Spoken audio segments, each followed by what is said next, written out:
AP ముఖ్యమంత్రి చంద్రబాబును BRS ఎమ్మెల్యేలు కలిశారు. మాజీ మంత్రి మల్లారెడ్డి, మల్కాజిగిరి ఎమ్మెల్యే మర్రి రాజశేఖర్ రెడ్డి చంద్రబాబును మర్యాదపూర్వకంగా కలిశారు. మర్రి రాజశేఖర్ రెడ్డి కుమార్తె వివాహానికి చంద్రబాబును ఆహ్వానించారు. మాజీ ఎమ్మెల్యే తీగల కృష్ణారెడ్డి చంద్రబాబును కలిసిన వారిలో ఉన్నారు. జూబ్లీహిల్స్లోని చంద్రబాబు నివాసంలో బీఆర్ఎస్ ఎమ్మెల్యేలు చంద్రబాబుతో సమావేశమయ్యారు. అయితే చంద్రబాబుతో సమావేశంపై మాజీ మంత్రి మల్లారెడ్డి స్పందించలేదు. చంద్రబాబును తన మనవరాలి పెళ్లికి ఆహ్వానించేందుకే వచ్చామని చెప్పారు.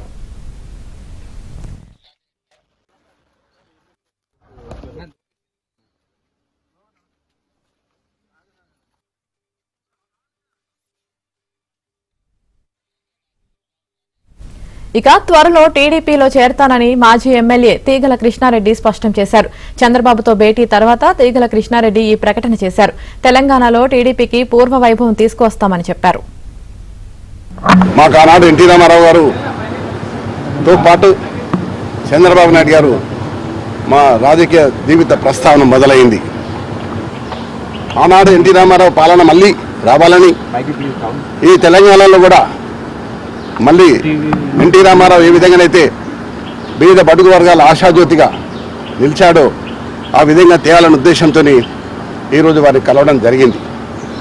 అంతేకాదు ఈరోజు హైదరాబాద్ నగరం ఇంత సుందర నగరంగా తీర్చిదిద్దామంటే ఆనాడు నన్ను మేయర్గా చేసిన చంద్రబాబు నాయుడు గారు, ఆయన ముఖ్యమంత్రిగా ఉన్నప్పుడే హైదరాబాద్, సికింద్రాబాద్, హుస్సేన్ సాగర్తో పాటు ఈరోజు సైబరాబాద్ సిటీ తీసుకొచ్చింది కూడా చంద్రబాబు నాయుడు గారు. దాంట్లో ఎవరు కాదనలేరు, సాక్ష్యం నేనే. ఈ హైదరాబాద్ నగరంలో clean and green the best city award, the best tourism award తీసుకొచ్చింది కూడా చంద్రబాబు నాయుడు గారు. అయితే ఈ మధ్యకాలంలో తెలంగాణ అంశం వచ్చి మరి ఏం జరిగిందో మనం అందరం చూస్తూనే ఉన్నాం.